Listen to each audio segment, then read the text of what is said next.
Brutal week here in the Troxel household. Everybody's been sick, super, super Oh, sick. jeez. Not Yeah. COVID, not thank God, but influenza A. Let's call it what it is. That's what it is. And I haven't been sick since I did get COVID at the AIA conference in Chicago. That was like 2.5 years ago, and that sucked. I That remember like that that damn sickness conference. sucked, Yes. and here we are. Like this was just as bad. It felt like it felt just as bad. Like night sweats, fever, Yeah. coughing like crazy, just major, unending headaches. And then my wife caught it a couple days after me, and So so you're just she's a passing it few. around. Yeah, I gave it to her, that's for sure, and then she's just dying upstairs. So we have So never did you, like just sat around and done nothing so much as this last week because we could not do anything. so do you guys have amplo influenza Yes. where you're coughing your head off? Yes. Too much coughing, too much nose blowing. Oh, yeah, stay away. Yeah, it's just hold up the stay away. Yeah. Yeah. That's what it's been like around here last week, so it's been brutal. How are you? Deadlines. Deadlines. Look at And you then you're wearing some crazy uniform here. What is going on? sportsing. I am sportsing. Are you fanaticking over there? You're a sports It fan. is. Yeah. It's playoff season, and for once in a very blue moon, other than last year, my hometown team um, can't. We get to celebrate the fact that they're in the playoffs. They they're number one seed. They won their division. They've had the best season that they've ever had in the history of the franchise.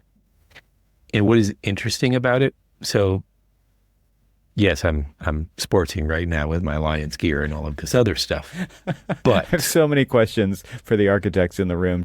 I yeah, just wanna give everybody a chance here for you to tell them what does playoff season mean, like for those of us who don't give a crap about sports. here I'm about to hang up on you real quick. Don't make me cough. And we've lost Evan. He's dead now. Um, All right. I think we can figure it out. I think we can figure out I'm what pretty sure you can figure out it's the road to the Super Bowl. However, which is like some fancy event that's coming up, I assume. here's some fancy football event that I could play a is little dumb. It's happening kind of soon. fun. I know exactly. I know you watch football. I know that you're. I I know haven't that you're. watched this season. I haven't watched this Well, season. I did last probably season. not because I know that wasn't your father-in-law is a big 49ers diehard fan. 49er fan. Yeah, Well, not they didn't have happy much this year. to watch. Exactly. Right. But see, okay, understand that is basically what my life as a Detroit Lions fan has felt like the entire existence. Disappointment. And so when people say, you know, you took that news pretty well. That was some pretty bad news, and I don't think that I would have reacted that way. I'm like, well, then you're not a Lions fan. You know, I have You're not been a true built. fan. Well, no, it's just anything, any type of like, hey, you know, we're gonna have to let you go. Oh, okay. Just well, I mean, it's not like it wasn't expected, kind of thing. It's like always expect the worst, and if you get something better than that, all right, thanks.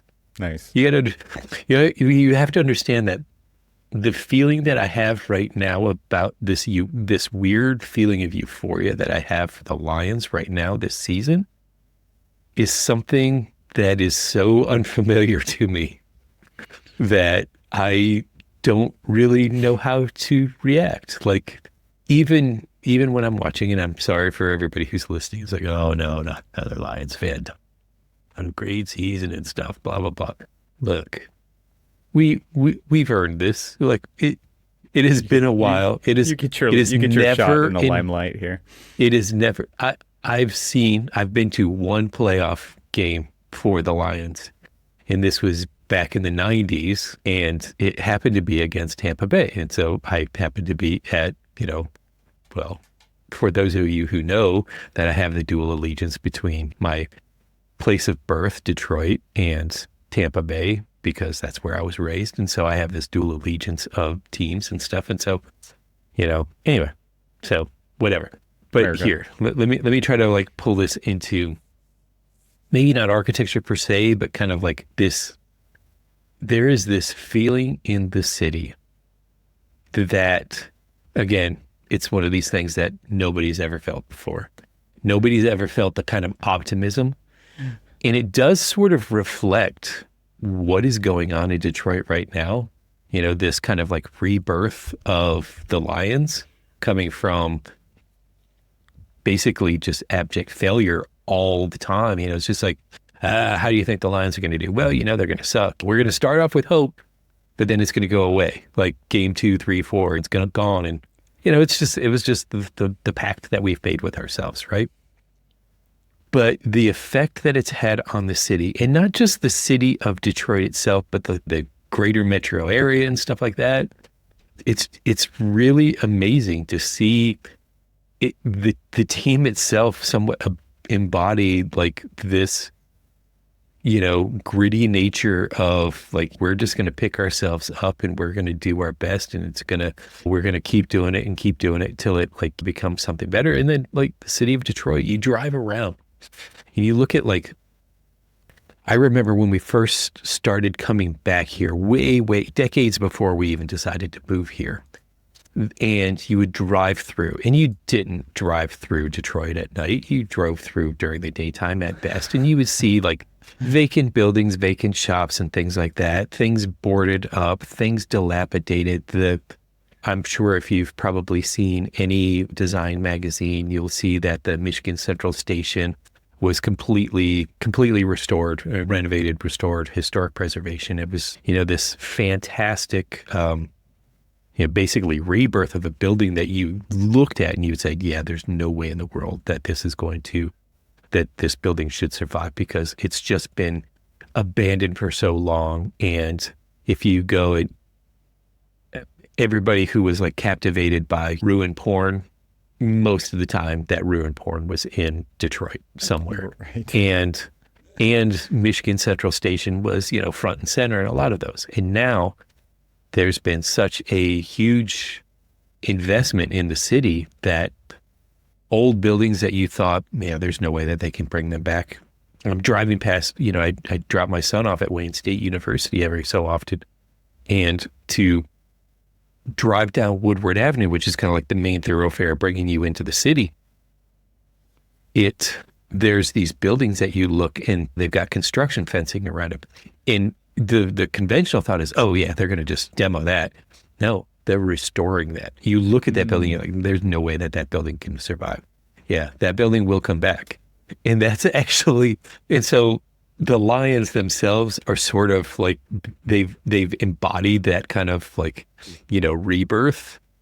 Phoenix from the rising from the exactly, ashes which is why we are getting behind them so much, and like everybody loves them. The comeback story. Yeah, everybody loves the comeback story, and sure, people are probably, we're just getting so tired of like the Lions fans, just they're annoying and stuff. I hear that all the time, and I'm like, it's almost over. Season's almost over. We look at it this way, and it's not, to be quite honest with you, for us, it's really not just about football. It really is the story of the city. And I find it amazing. I mean, if you think about it, like where I was born in Pontiac, that's where the old stadium was. And they demoed that and they moved it into Detroit. They moved the Tiger Stadium into Detroit.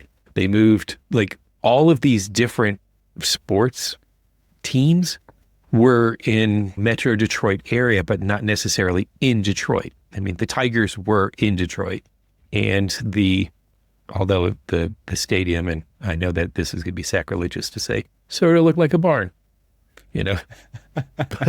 but now everything's kind of come to the center of the city, and it's in downtown, and so they're building an entertainment district around it, and that is spawning other developments to happen. And now there's an investment of, a couple $2 billion worth of innovation centers.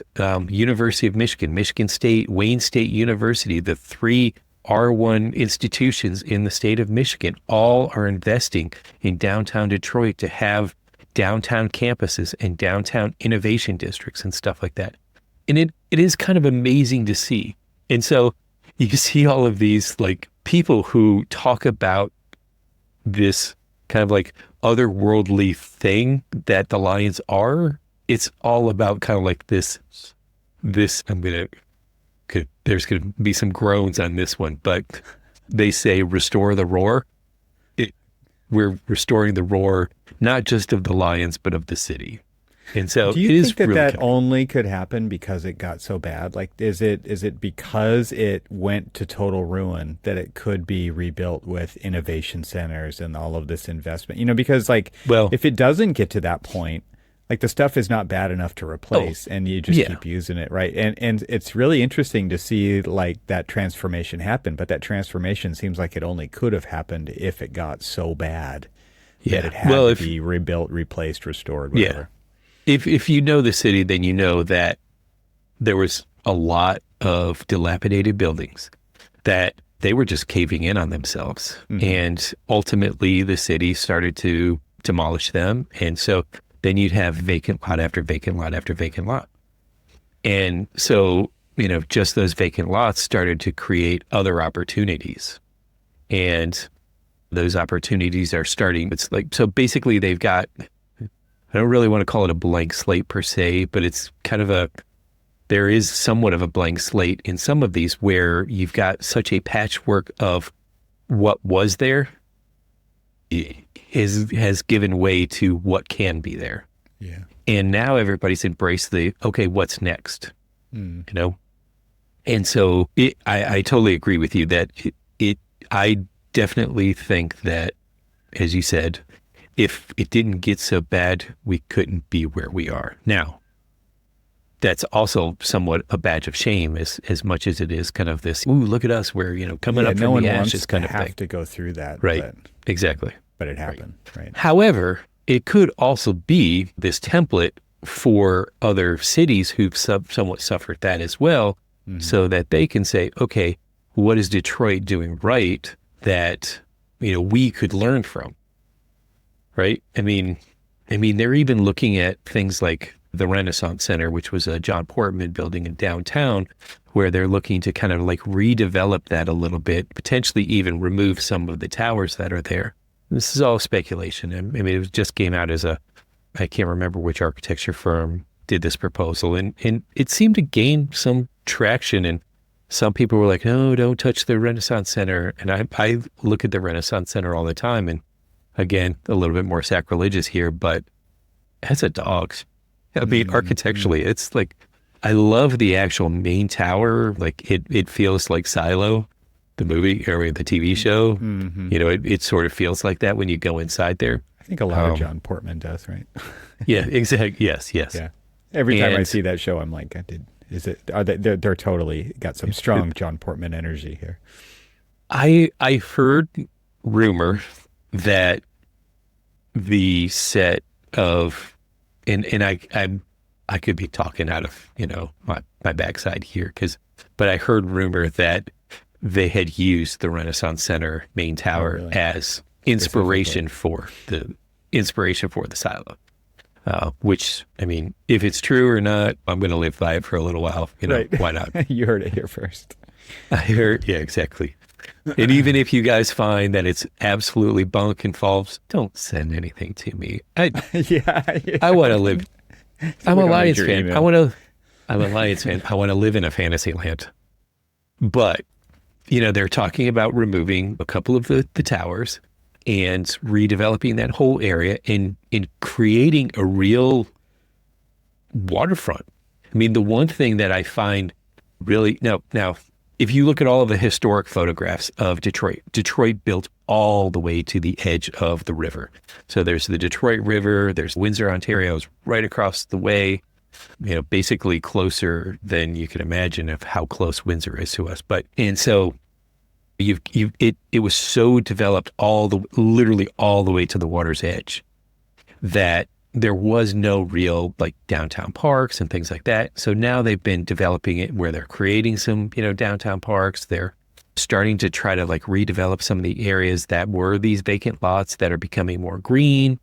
And they're just trying to make this more of kind of a modern like riverfront city that you would think of when you think of it. I mean, Baltimore's going through the same thing where they're starting to kind of like rethink and redevelop their waterfront.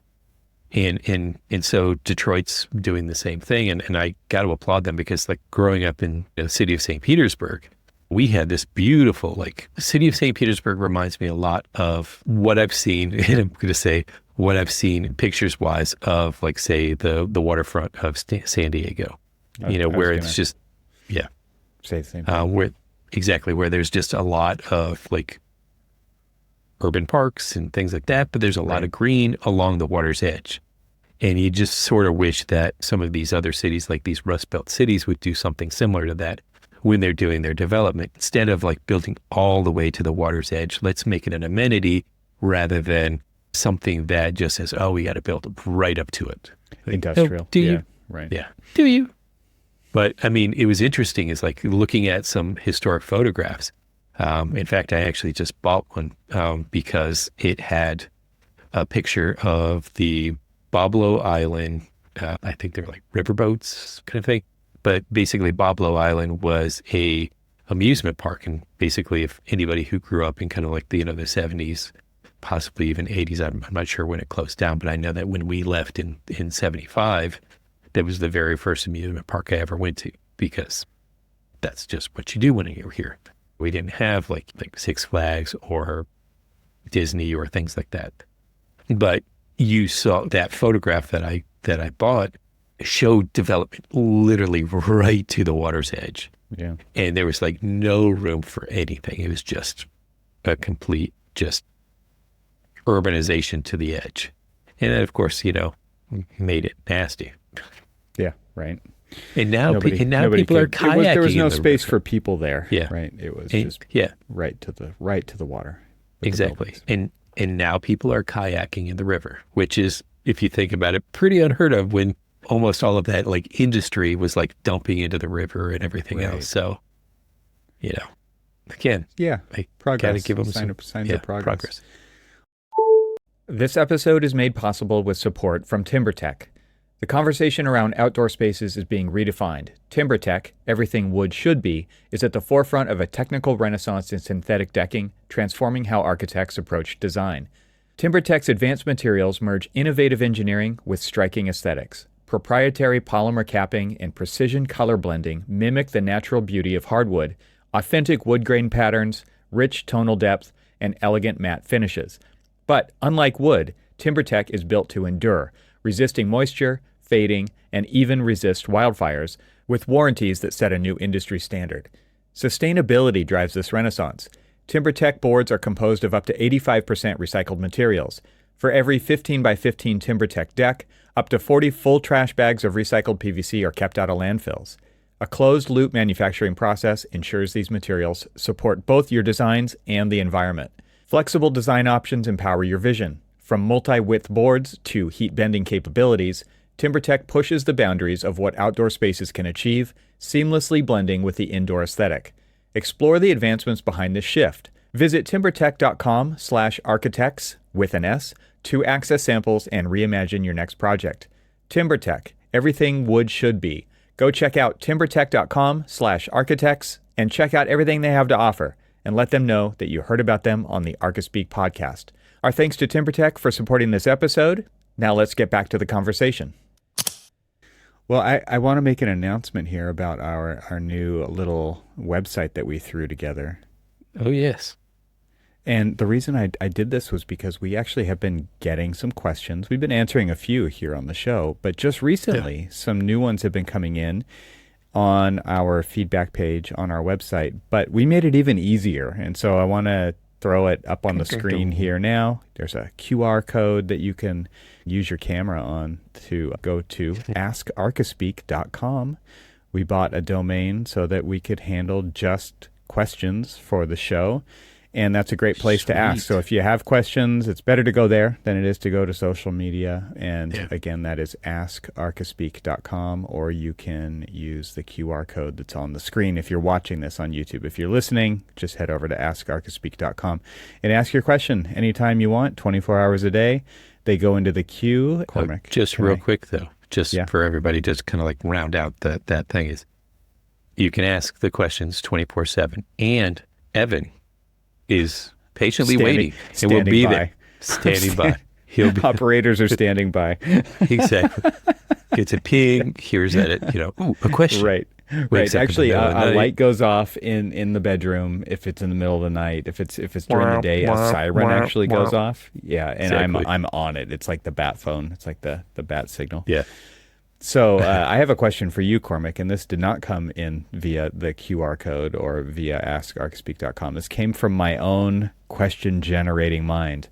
What's your problem with Corbusier? Just so the listeners know, Cormac has big problems with Corbusier, and I thought this would be a fun topic to jump into. This is going to be a glorious rant, I believe. You're going to put me on the spot here. I am putting you on the spot. So, to preface all of this, Evan knows that I have, as much as I listen or do, because we saw in the last show, CEUs, I like audiobooks as well. A lot of times it was because I was commuting all the time, and so I've got a pretty good library. Well, I've been building that library with a lot of architectural audiobooks, and I've bought one on Mies, bought one on Corb, and write all sorts of ones. So, I mean, in what's interesting about this, and so this is going to expand, this conversation will expand beyond just Corb, because those three that I just named all have very similar traits when it comes to like their finished work. And that finished work is, if we can call it finished work, and I'm going to do like the little air quotes here, finished work, leave something left to be desired. Not in aesthetics, not in the avant-garde way that they changed the design language of architecture. I'm not disputing any of that. I'm just disputing the fact that, maybe, just maybe, when you're designing, say, like Villa La Roche or Villa Savoy is this great one where I'm sitting here and listening to this, and they're talking about it, and they're talking about that it came down to litigation between Corb and the Savoy family, where they didn't really occupy the building because it was moldy, it was drafty, it was leaking, there was moisture in the thing. And they claimed that it was because of the architectural details. He claimed, it was just bad construction.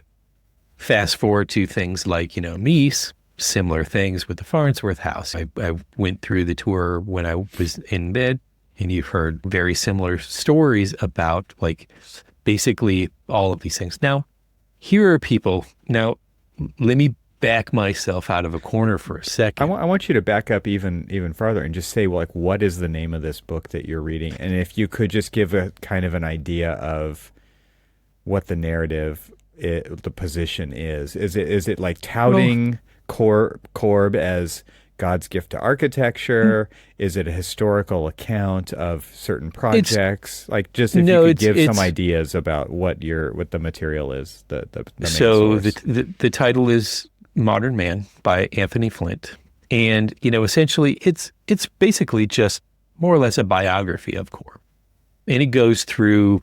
And it talks about certain projects. It talks about relationships with clients. It talks about his kind of like perception of himself, where when he arrived in America, he was very disappointed that there wasn't like paparazzi waiting at the, gangplank when he, came over on the boat.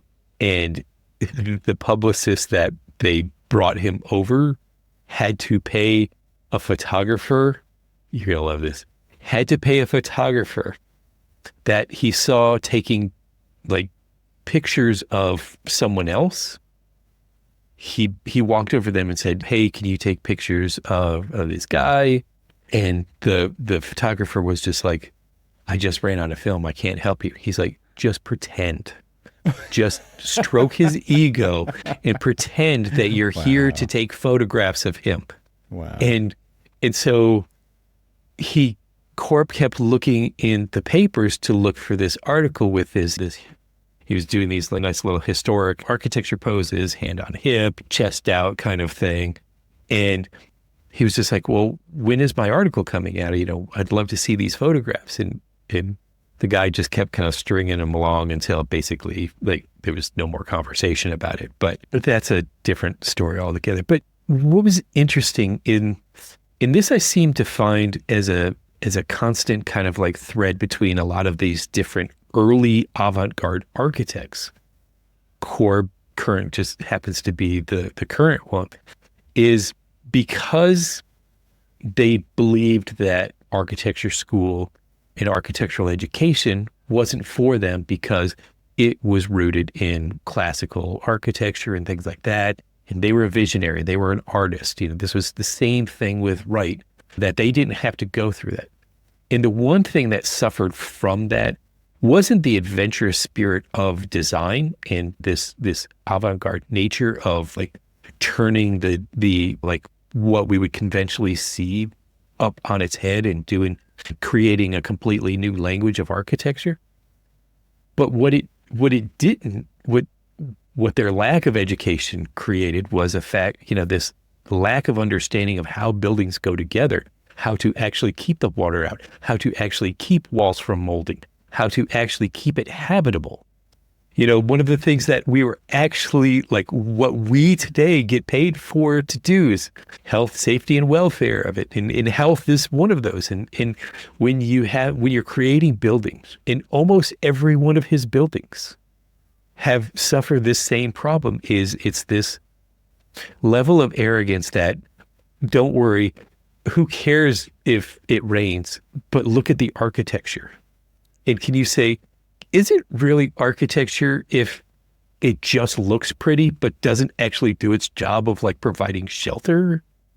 And that's the same thing that I have with Wright, is that here I am standing with a friend of mine, and we're in Taliesin, and we're talking, we're in this group, and they're talking about all of these like, these cutting edge like design trends and all of this other stuff. And it's pouring down rain outside. And I'm just looking over at a window, and it's pouring inside. And I'm just like looking at them like, "Hey, anybody gonna like deal with that?" There's like, a whole lot of water coming down and just pouring all over this wood sill. And I just see it's like, yes, get some caulk, like plug all those holes, do something, do something, please. Like, I loved the build. I love all of this architecture, but I have this issue with, let's just call it disdain for this arrogance of like, well, I don't need to worry about, like construction methods and things like that. It just has to look pretty. Like that's not the function of architecture, is just to look pretty. I mean, think that the issue, I want though, all architecture to look pretty, but I also want it to work. Well, yeah, it has to work. I mean, architecture is not art. It actually does have to function, right? It's a functional art, right? Well, art doesn't have to function at all. I mean, that's the But architecture. But architecture does, right? I know. Yes. That's what I mean. Like that's what I'm saying. Architecture actually is not art, right? It isn't, because it has to work. And art doesn't have to. I mean, art has a very special meaning behind it, right? And that is that it doesn't have to do anything. Right. That's what makes it art. But I think it is interesting that, because my response, as you're sending me these you're translating your disdain into your phone device that is then sending messages to me as you're listening to this. And on one hand, and on the other hand, like, we wouldn't be where we are without those things. And I mean, that was my response to you too, right? It's like, well, would architecture even be where it is without these so-called masters, right? Because of pushing form and function beyond what was possible, right? Obviously, Right. because I mean it was and to failure, right? Right. And there are still architects today that practice like this, and Yes. it's a spectrum, right? You get everything Right. from pushing the limits, beyond the limits, breaking the limits, what's Yeah. possible, down to like the totally mundane, boring stuff that shouldn't be considered architecture, right? And there's everything in between in the built environment. And I just wonder if we as a society of practicing architects in the built environment would be where we are today without those rule breakers, because that's really what it No. is, right? Like No. they're breaking the rules. Like they Right. broke the rules with what was conceived of as an education and architecture, all the way to finding people to pay for these really Right. advanced we're going to call them sculptures, right? Absolutely. That still stand today, and money continues to be poured into these Yeah. things to keep them standing, Those even are though the they're a failure on many levels. I will say that that's one thing to me that really kind of just like chaps my hide. The Is amount of money that it takes to keep these the going, amount and yet they're still broken yes, fundamentally. the amount of money. And I loved the experience of the place of the Farnsworth house. Don't get me wrong, but I just like tens of millions of dollars over the course of its life have been poured into the Farnsworth house to basically keep it alive, to constantly keep rebuilding it, to constantly keep doing it. And in a way, great, because we need to hold on to these masterworks. But then there's also well, what could we have done with all of that money to possibly further advance architecture in a different way, or something else, or so it's interesting because the amount of money that it took to repair falling water so that it wasn't falling in the water, the amount of money that it's going to take to repair Taliesin, Wisconsin Taliesin, and I'm sure Taliesin West, which is still on my bucket list to go to, are just these things that it's like, okay, they're great. So here was the thing that I was thinking about, and this is just a complete side note, so I apologize. But as I'm this drive that I did looking at all sorts of different architecture, I was thinking to myself, how could you do these exact buildings like the Farnsworth House, like Taliesin, in modern day construction, meeting modern day codes? And the question first was, can you? And if you could, or if you could make an attempt to it, how would it change what it was? Because like the Farnsworth House could not be built the way it is now. Not the way, and people are, and I guarantee I'm going to hear somebody say, oh yeah, you can do this, you can do that.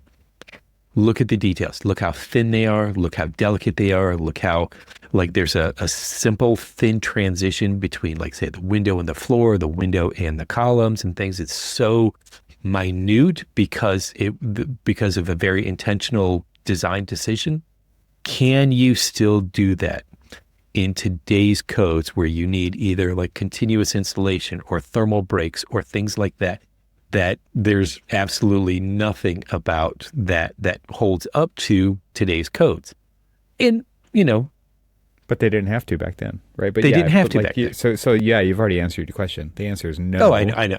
And it depends maybe where, but in those locations, no. Yeah. I mean, to your point about building codes, there actually are places that don't care about building codes today, right? And so potentially you could build those things in those locations in a similar manner, where it's like you're not consulting a structural engineer. You're just doing it, and you're going to see what happens. I mean, that's basically what they did back then, right? It's like, let's build it. Right. I mean, seems like it'll work. Let's see what happens. Exactly. Not thinking about it 100 years later and what it was going to take to maintain it throughout that time. So that's exactly like the point of my pro for all of these is they were adventurous. They wanted to push the envelope. They wanted to, take things. It's like, okay, here's your standard detail. How can I turn it on its head? How can I make it something different, something special, something unique? How can I further think outside of the box? In that, to me, so now I get to like back myself up and say, okay, you've made the project manager complaint about does it Right. work? No, and all that other stuff. Well, now it's the architect side of things. Is just like, I want them. I need them. I want them to exist because I want to see and feel and have other people see and feel and experience this, all of these different periods of time where architecture was pushed to its limits and then beyond, in coming up with creative ways of talking about how we address shelter and all of these other things. And I want them to continue to keep pushing them. And so examples like these are those examples. Examples like, say Gary's Guggenheim or big ski slope energy plant and things like that. All of these are things that we need to continue to keep pushing architecture. And you're going to have those people who say, we don't need to push architecture. It was good the way it was, and we need to stay that way. And there's going to be people who want that. But there's going to be people who want that avant-garde, that change in it. And so then you look at it, it's just like, well, look at what they used to do here and how adventurous they were in pushing the envelope and all of that other stuff. And they're like, well, it didn't really work. Like, well, we still keep that spirit of pushing, but then try it our way. Now because we still have a book of constraints that we have to conform to, but how creative can we get? And you see like all of these people, all of these Gary and Big and Caltrava and Renzo, all of them push the envelope of what it is, but they still have to conform if they want to build. They still have to conform to codes. They still have to conform to everything that they do. They just do it in the most creative way. And those are the things and so as much as I kind of dump on them sometimes about like what they do, we also need them to do what they've done so that we can continue to do what we do, which is try to innovate, right? So now you can't come back at me and like say Cormac's going to just like take crap all over Corb. I think the crap that you were though, like the sentiment was because you hear like the cheerleading for and you just kind of get tired of it, right? Like you hear the God's gift to architecture, to the built environment, to the world, and you're just like, come on, it doesn't even keep the water out, right? And that's you exactly. But at the same time, like you do recognize that the percentage of these buildings is so small on the grand scale of things. It's like 0.0001% of all the built environment that is doing a lot of work, inspiring, pushing the envelope, the different words that you're using, right? It's like they are doing a lot of work for a very small number of projects. When we went on tours for all of these different like Masterworks, Mises Works, Frank's Works, and all of these other stuff, Wright's Works, whatever you want to call them. Everybody's just like, Mr. Wright. I'm like, it's Frank to me. You're Frank to me. We were homies. But it's the thing that I found so amazing is that when they were like, do we have any architects in the group? And you'd have like one or two people hold their hands up. But then you'd have like a group of 50 and maybe you'd have like 2 or 3 that are architects. And then the other ones were non-architects, and they would be coming from all over the place to see these. Yeah. Who travels to the middle of nowhere? That's what I'm talking Illinois, about. Like these projects are doing an amazing amount of work. Oh, whether you like them or not, right? As an individual, right? Like they actually are doing quite an incredible job. Yeah. Still. Oh, yeah. And how long have they been around? Right. So it is interesting to kind of think of it in that way. Yeah. How impactful they are. Right. To your chagrin, right. And in some level. I just, so, okay, now back to the bagging on him. part of things is the Balance. whole book. We must the have whole, balance. The whole book is cheerleading for Corb. And what is amazing about Corb is he was a master at selling himself. The interesting thing about it is that he was not very technically inclined. He didn't do the actual like construction documents and things like that for his buildings. He'd come up with like the concept, the idea, this thought of like, minimalism and all of these other things where, things that he came up with, but like he had his cousin was his structural engineer that ultimately made the things work the way they were and stuff like that. It's just like we hear Corb, but Corb's work would not exist without his partnership. Yeah. And it was just so interesting. It's hard to do just it like, all, Cormac. It's hard to do it all yeah. as a single sole practitioner. You know this. Oh, yeah. What you're saying is, though, like all the name recognition is there in the branding, and it's not it's not a single person's pen that did all exactly. the work. It's Corb. But we would not have those buildings. We would have the idea of those buildings for Corb, but we wouldn't have those buildings without, what is it, Pierre Jeanneret? Why am I blanking on his cousin's name? But anyway, we wouldn't have them without him.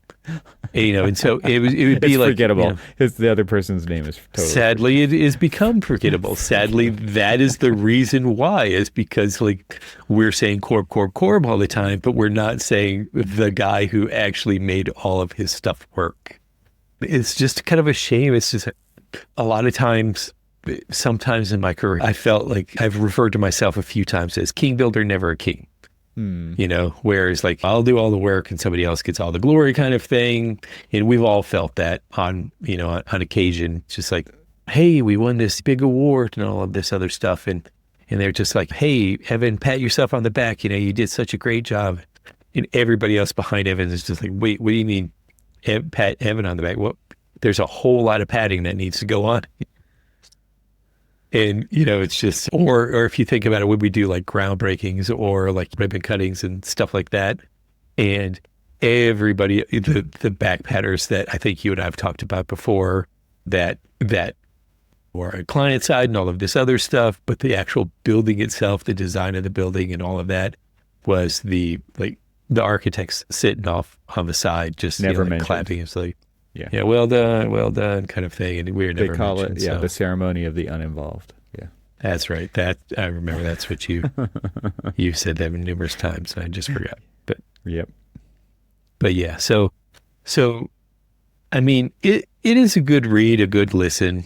It is interesting because I find myself more and more wanting to go back, and I don't know if you recall, like Towards a New Architecture.